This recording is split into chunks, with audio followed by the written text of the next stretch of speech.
I am back. ரொம்ப நாளுக்கு அப்புறம் நம்ம சேனலில் வீடியோ அப்லோட் பண்ணுறோம். ஸோ இது நாள் வரைக்கும் வீடியோ அப்லோட் பண்ணாமல் இருந்ததுக்கு முதல்ல சாரியை சொல்லிக்கிறேன். சரி, இன்னைக்கான வீடியோவில் ஒரு புது அப்டேட்டை பற்றி தான் பார்க்க போகிறோம். நம்ம வாழும் பூமிக்கு அடுத்தபடியாக மனிதர்கள் குடியேற நினைக்கும் ஒரு கிரகம் இருக்குதுன்னா அது எதுவும் தெரியுமா? அதுதான் செவ்வாய் கிரகம். ஆனால் இப்போ இந்த மார்ஸ் பிளானட் சம்பந்தமாக உலக விஞ்ஞானிகளையே ஒரு அதிர்ச்சியில் ஆழ்த்திய ஒரு கேள்வி அப்படிங்கிறது எழுந்திருக்கு. செவ்வாயில் உயிர்கள் இருக்கிறதா அல்லது உயிர் இருந்திருக்குமா அப்படிங்கிற கேள்வி எழுந்திருக்கு. இந்த கேள்வி வர்றதுக்கான காரணமே நாசா மார்ஸ் பிளானட்டுக்கு அனுப்பின கியூரியாசிட்டி ரோவர் அனுப்பின ஒரு முக்கியமான ஒரு ஆய்வு முடிவு தான். என்னோட வாங்க அந்த செவ்வாயின் சிகப்பு மர்ம உலகத்துக்குள்ள பயணித்தே நம்ம இந்த கேள்விக்கான விடையை தெரிஞ்சுக்கலாம். நம்ம சேனலுக்கு இதை போது இருந்தீங்கன்னா சேனலை சப்ஸ்கிரைப் பண்ணி பெல் நோட்டிஃபிகேஷன் கேட்டஸ் பண்ணி வச்சுக்கோங்க. வீடியோ பார்த்து முடிச்சதுக்கப்புறம் வீடியோக்கு ஒரு லைக் கொடுக்க வந்துடாதீங்க. Welcome back another new video. நான் உங்கள் சேகர்.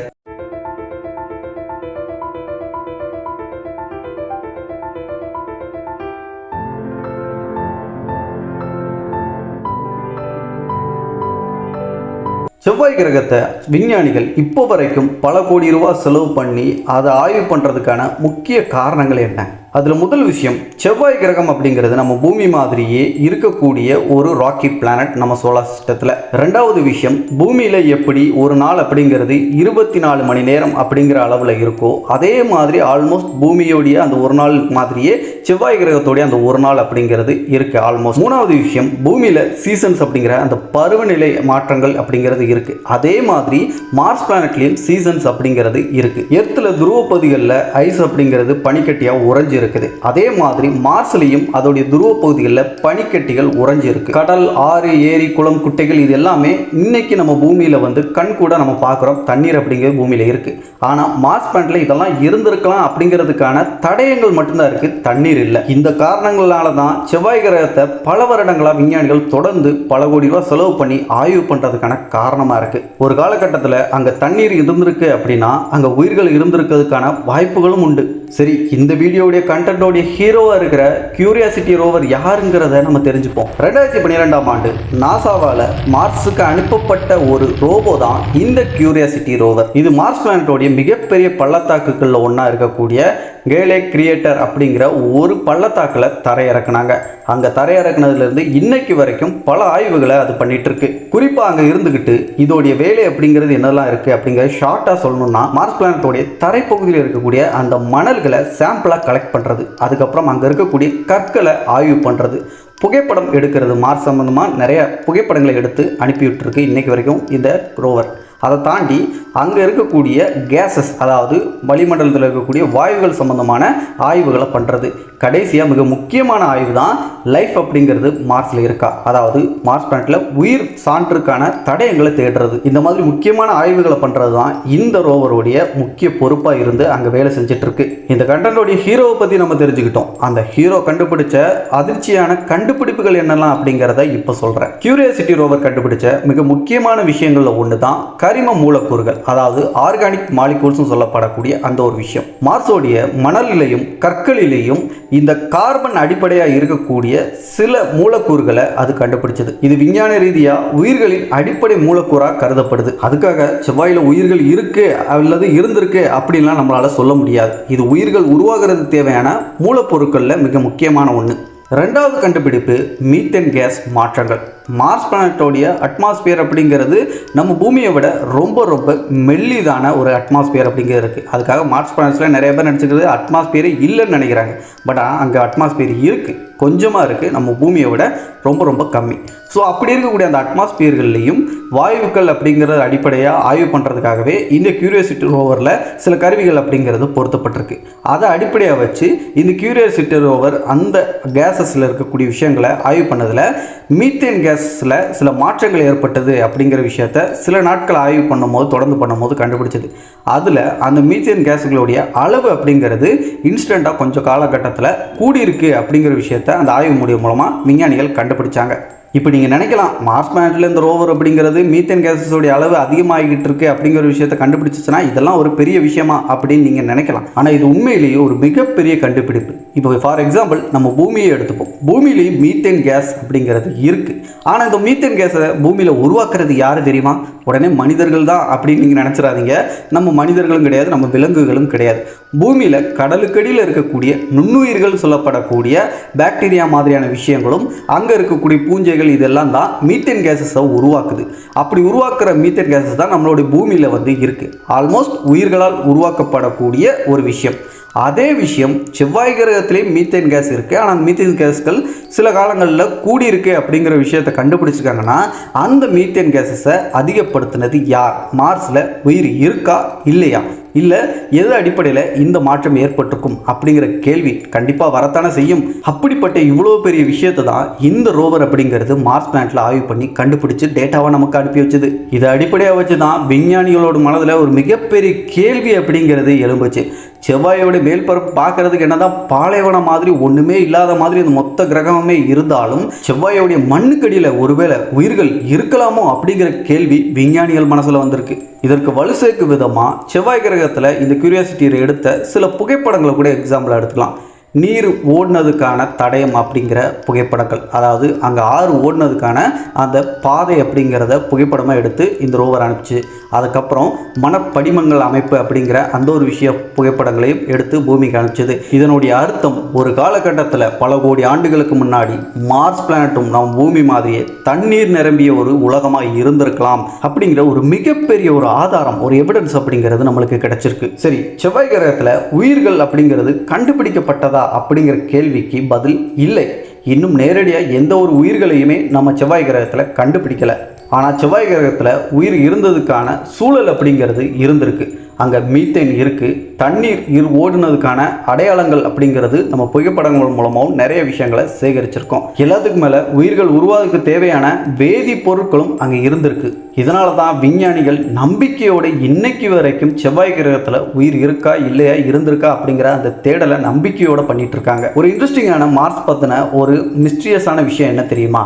செவ்வாய் கிரகத்தில் இந்த கியூரியாசிட்டி எடுத்த சில புகைப்படங்கள் அப்படிங்கிறது இன்றைக்கும் இன்டர்நெட்டில் வைரலாக இருக்குது. அதில் முக்கியமாக எடுத்து பார்த்தோம்னா சில பாறைகளுடைய வடிவமைப்பு அப்படிங்கிறது ரொம்ப வித்தியாசமாக இருக்கும். நம்ம பூமியில் இருக்க பாறை அமைப்பு மாதிரி இருக்காது. அதோடைய தோற்றம் அப்படிங்கிறது நம்மளை ஒரு குழப்பத்துக்குள்ளே ஆழ்த்துற மாதிரி இருந்திருக்கு. அதே மாதிரி சில எலும்பு அமைப்புகள் போல இருக்கக்கூடிய படிமங்கள் அப்படிங்கிறது கண்டுபிடிக்கிறதா இருக்கட்டும், பூமியில் சுரங்கங்கள் இருக்குல்ல, அதே மாதிரியான சில சின்ன சின்ன துளைகள்லேருந்து கொஞ்சம் பெருசாக இருக்கக்கூடிய துளைகள் இருக்க மாதிரியான விஷயங்கள் இதெல்லாமே அந்த கியூரியாசிட்டியை எடுத்த புகைப்படங்களில் இருந்திருக்கு. அதெல்லாம் இன்றைக்கும் இன்டர்நெட்டில் வைரலாக இருக்குது. இதெல்லாம் பார்த்து பல பேர் என்ன சொன்னாங்கன்னா, பழங்காலங்களில் செவ்வாய் கிரகத்தில் உயிர் இருந்திருக்க முடியும், அதுக்கான தடயங்கள் தான் இது எல்லாமே இந்த புகைப்படத்தில் இருக்கிறது அப்படின்னு சில பேர் சொன்னாலும், ஆனால் நாசா என்ன சொல்கிறாங்க, அதெல்லாம் இயற்கையாக உருவான பாறை அமைப்புகள் தான் அப்படின்னு நாசா விளக்கம் கொடுக்குறாங்க.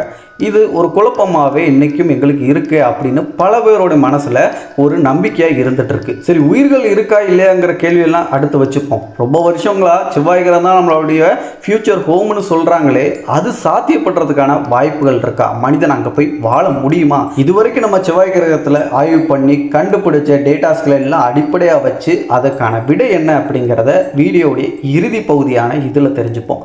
செவ்வாய் கிரகத்தில் மனிதன் வாழ முடியுமா? அந்த கேள்விக்கு பதில் அப்படிங்கிறது நாசா, ஸ்பேஸ் எக்ஸ் இவங்க இரண்டு பேருமே மனிதர்களை எதிர்காலத்தில் செவ்வாய் கிரகத்தில் குடியேற்றுறதுக்கான திட்டங்களை கையில் வச்சுருக்காங்க. அதில் ஒரு படி மேலே நாசாவோட ஸ்பேஸ் எக்ஸ் நிறுவனம் இன்றைக்கி மும்முரமாக அதுக்கான நிறைய முன்னெடுப்புகளை பண்ணிகிட்டு இருக்காங்க. நிறைய பேருக்கு கண்டிப்பாக தெரிஞ்சிருக்கும். பட் செவ்வாய் கிரகத்தில் குடியேறி வாழ்கிறது அப்படிங்கிறது அவ்வளோ எளிதான விஷயங்கள்ல. பல பிரச்சனைகளை நம்ம அங்கே போய் தரையிறங்கின அடுத்த நொடியிலிருந்து ஃபேஸ் பண்ண வேண்டியது இருக்கும். அதில் சில பிரச்சனைகளை நான் மேற்கோள் காட்டுறேன். முதல் விஷயமே செவ்வாய் கிரகத்தோடைய டெம்பரேச்சர் அப்படிங்கிறது. அங்கே குளிர் அப்படிங்கிறது பயங்கரமாக இருக்கும். -60 டிகிரி செல்சியஸ் வரைக்கும் குளிர் வாட்டி வதைக்கும். ஸோ இந்த குளிரை சமாளிக்கணும்னா அதுக்கேற்ற மாதிரியான ஷூட்களும் அதுக்கேற்ற மாதிரியான கருவிகளையும் கையோடு எடுத்துகிட்டு போகிற மாதிரி இருக்கும். ரெண்டாவது பிரச்சனை அங்கே இருக்கக்கூடிய ரேடியேஷனுடைய தாக்கம் அப்படிங்கிறது. நான் முதல்ல சொன்ன மாதிரியே செவ்வாய் கிரகத்தில் அட்மாஸ்பியர் இருக்குது, ஆனால் அது பூமி மாதிரி அட்மாஸ்பியர் இல்லை. ரொம்பவும் தின்னான ஒரு அட்மாஸ்பியர் அப்படிங்கிறது இருக்குது.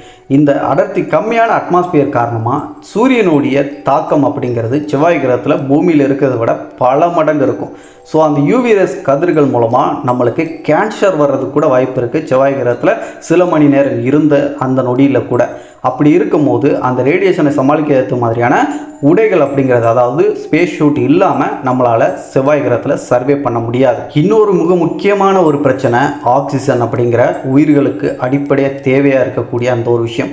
இன்றைக்கி பூமியில் ஆக்சிஜன் அப்படிங்கிறது இயற்கையாகவே இருக்குது. ஆனால் செவ்வாய் கிரகத்தில் ஆக்சிஜன் அப்படிங்கிறது சுத்தமாக கிடையாது. அப்போது ஆக்சிஜனுக்காக ஆர்டிஃபிஷியலாக நம்ம ஆக்சிஜனை உற்பத்தி செய்யக்கூடிய கருவிகளை கொண்டு போனால் மட்டும்தான் ஆக்சிஜனை நம்மளால் சுவாசித்து அங்கே சர்வே பண்ண முடியும். இது எல்லாத்துக்கும் அடிப்படையாக ஒவ்வொரு விஷயத்துக்கும் நம்ம கருவிகளை கொண்டு போனால் தான் அங்கே வந்து சர்வே பண்ண முடியும். அப்படின்னா அந்த கருவிகளுக்கு தேவையான மின்சாரம் அப்படிங்கிறத நம்ம எங்கிருந்து எடுக்க முடியும்? நீங்கள் நினைக்கலாம், நம்ம பூமியில் எப்படி சோலார் பேனல்களை வச்சும் பூமிக்கு வெளியில் இருக்கக்கூடிய சேட்டலைட்டுகள் நிறைய விஷயங்கள்லாம் அனுப்பி அதற்கு தேவையான மின்சாரங்களை அங்கே ஸ்பேஸில் இருக்கக்கூடிய சூரியனுடைய ஆற்றலை பயன்படுத்தி செயல்படுத்த வைக்கிறோமோ, அதே மாதிரி செவ்வாய் கிரகத்திலையும் சோலார் பேனல்களை பயன்படுத்தி நம்ம மின்சாரத்தை உற்பத்தி பண்ணிட்டா என்ன அப்படின்னு நீங்கள் நினைக்கலாம். ஆனால் அங்கேயும் ஒரு பெரிய ட்விஸ்ட் அப்படிங்கிறது மார்ஸ் பிளானட்டில் இருக்குது. ஏன்னா மார்ஸ் பிளானட்டில் பூமியில் எப்படி பாலைவனங்களில் மணல் புயல் அப்படிங்கிற ஒன்று வீசுதோ அதே மாதிரியான மணல் புயல்கள் அப்படிங்கிறது செவ்வாய் கிரகம் முழுக்கவே வீசிகிட்டு இருக்கும். நான் சொல்கிறது பூமியில் சில பாலைவன பகுதிகளில் தான், ஆனால் இது மொத்த கிரகமே புழுதி புயலால் பாதிப்படையக்கூடிய ஒரு இடமா இருக்கும். அப்படிங்கிற பட்சத்தில் நம்ம சோலார் பேனலில் என்ன தான் அங்கே தரையில் ஃபிக்ஸ் பண்ணாலும் அது அடுத்த செகண்ட் அந்த மணல் புயல்னால் ஒன்று தூக்கி வீசப்படும், அப்படி இல்லைனா மொத்தமாக மணலால் கவர் ஆயிரும். அது மூலமாக நம்ம சோலாரில் வந்து எந்த அடிப்படையில் அந்த சூரிய ஆற்றலை பயன்படுத்த முடியுங்கிறத நீங்களே கொஞ்சம் யோசிச்சு பாருங்கள். ஃபுல்லாக தூசியால் கவர் ஆயிடுச்சுன்னா சரி, அதை க்ளீன் பண்ணி அப்பப்போ யூஸ் பண்ணுற மாதிரி இருந்தாலும் அதுவே பெரிய பிரச்சனை தான். இத்தனை பிரச்சனைகள் இருந்தாலும் செவ்வாய் கிரகத்தில் நம்மளால் வாழ முடியும், அதுக்கு ஒரு வழி இருக்குது. அப்படிங்கிற அடிப்படையில் என்ன காரணத்தை வச்சு சொல்கிறாங்கன்னா அண்டர் கிரவுண்ட் சிட்டி, அதாவது செவ்வாய் கிரகத்தோட மணலுக்கு கீழே போய் நம்ம அண்டர் கிரவுண்ட் சிட்டி மூலமாக நம்ம அங்கே சர்வே பண்ண முடியும். ரெண்டாவது, சில கார்ட்டூன்லாம் பார்த்துருப்பீங்க, கண்ணாடி மாதிரியான ஒரு அமைப்புக்குள்ளே ஒரு நகரமே இருக்கிற மாதிரி இருக்கும், அதாவது டூம் சிட்டி அப்படின்னு சொல்லுவாங்க. அந்த மாதிரி கூட நம்ம செவ்வாய் கிரகத்தில் அந்த ரேடியேஷன் தாக்கத்தில் இருந்தும் அதுக்கப்புறம் அந்த மணல் புயல் இந்த மாதிரி விஷயங்கள்லாம் தப்பிச்சு அதுக்கப்புறம் அந்த கருவிகள்லாம் செயல்படுற ஏற்ற மாதிரி நம்ம சூரிய ஆற்றலை பயன்படுத்தி நிறையா ஆக்சிஜன் எல்லாத்தையும் உற்பத்தி பண்ணி அங்கே வாழ முடியும் பூமியை போன்றே அப்படின்னு அவங்க ஒரு நம்பிக்கையாக ஒரு வழியாக இந்த ரெண்டு விஷயங்கள் மூலமாக நம்ம அங்கே சர்வே பண்ண முடியும் சொல்கிறாங்க. அப்படி பார்க்கும்போது இதெல்லாம் எந்த அளவுக்கு சாத்தியமாகும் அப்படிங்கிறதுலாம் இப்போதைக்கு என்னையை பொறுத்த வரைக்கும் ஒரு பெரிய கொஸ்டின் மார்க் தான். ஆனால் இப்போ கியூரியாசிட்டி ரோவர் அந்த மார்ஸ் பிளானட்டில் சமீபத்தில் கண்டுபிடிச்ச ஆய்வு அடிப்படையில் அது வெளியிட்ட ஒரு அதிர்ச்சியான தகவல் விஞ்ஞானிகள் சொல்கிறது என்னென்னா, கியூரியாசிட்டி கண்டுபிடிச்ச அந்த கார்பன் ஐசோடோப் டேட்டா பூமியில் உயிருடன் தொடர்புடைய மாதிரிகளை போல இருக்குது அப்படின்னு சில விஞ்ஞானிகள் சொல்கிறாங்க. இந்த ஆய்வு முடிவு அப்படிங்கிறது வெளியான உடனே, பப்ளிஷ் ஆன உடனே மறுபடியும் ஒரு ஹெட்லைனாக மாறி இருக்கு. Mars may have hosted microbial life அப்படிங்கிற ஒரு ஹெட்லைனாக மாறி இருக்கு. பட் மார்ஸில் உயிர்கள் இருக்குங்கிறது இன்னைக்கும் உறுதி செய்யப்படல. செவ்வாய் வெறும் சிகப்பு கல் உலகமா அல்லது மறைந்த உயிர்களின் கல்லறையா? ஒரு நாள் மனிதன் அங்கே குடியேறலாம் அல்லது அங்கே உயிர்கள் இருந்ததுக்கான தடயங்களை மனிதன் கண்டுபிடிக்கலாம். இதெல்லாம் வச்சு நீங்கள் என்ன நினைக்கிறீங்கிறத மறக்காமல் உங்களுடைய கருத்துக்களை கமெண்டில் சொல்லுங்கள். இதே மாதிரி விண்வெளி சார்ந்த நிறைய சுவாரஸ்யமான தகவல்களை தொடர்ந்து தமிழில் தெரிஞ்சுக்கிறதுக்கு நம்ம சேனலோட தொடர்ந்து இணைந்திருங்கள். சேகர் விஷன் எப்போவுமே உங்களோட அறிவை வளர்க்குறதுக்கு ஏற்ற மாதிரியான வீடியோக்களை தான் பதிவு செஞ்சுட்டே இருக்கும். கீழே இருக்கக்கூடிய ரெட் கலர் சப்ஸ்கிரைப் பண்ண கிளிக் பண்ணி சப்ஸ்கிரைப் பண்ணி பெல் நோட்டிஃபிகேஷனை கரெக்டாக செட் பண்ணி வச்சுக்கோங்க. இந்த வீடியோ பிடிச்சிருந்துச்சுன்னா வீடியோக்கு ஒரு லைக் கொடுக்கவும் மறந்துடாதீங்க. மற்ற வீடியோஸை பார்க்குறதுக்கு மேலே ஐக்கான் லிங்க் கொடுத்துருக்கேன், செக் பண்ணி பாருங்கள். அடுத்த ஒரு நல்ல சுவாரஸ்யமான தகவலுடன் நான் உங்களை சந்திக்கும் வரை நான் உங்கள் சேகர். Bye bye.